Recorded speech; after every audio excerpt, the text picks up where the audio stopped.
क्या आचार्य प्रशांत ने आज तक किसी व्यवस्था का, कोरोना की साजिश या और भी ऐसी कोई चीज़, क्या उन्होंने ऐसी किसी बात का कभी विरोध किया है?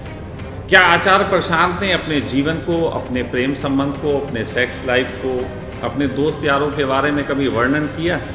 क्या आचार्य प्रशांत ने जगत को दान करने के लिए धर्म की राह पे कोई ध्यान विधि, कोई और इस तरीके की चीज़ जो कि उन्होंने खुद खोजी हो, जो उससे पहले ना हो, क्या ऐसा कुछ दिया है? ज्ञान मतलब क्या ज्ञान? ज्ञान मतलब किताबी जानकारी को वो ज्ञान कहते हैं? मुझे नहीं लगता कि आचार्य प्रशांत सत्य की बात कर रहे हैं। मुझे लगता है आचार्य प्रशांत एक मोटिवेटर का काम कर रहे होंगे, जैसे कि मोटिवेटर्स करते हैं। सत्य का लेना देना साहस से, ज्ञान का लेना देना एक्शन से, और एक्शन का लेना देना है साहस से। लेकिन एक्शन अगर समझदारी से हो तो क्या वो सत्य वाला एक्शन होगा?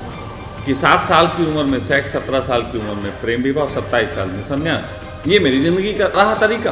आप 17 साल में सेक्स सोचना शुरू करते हैं, 27-28 साल में कहीं मिल पाता है, और फिर कभी विवाह हो पाए ना हो पाए, संन्यास तो फिर पता नहीं गुजर जाता। मैं नवीन से राजी हूँ, पुराने से बिल्कुल राजी नहीं।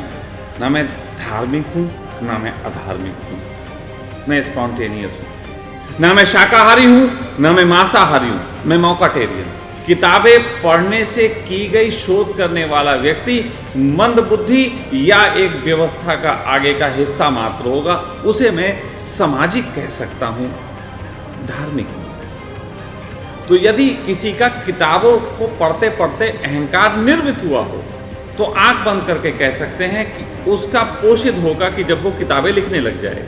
मुझे नहीं पता आचार्य प्रशांत किताबें लिखते हैं कि नहीं लिखते हैं।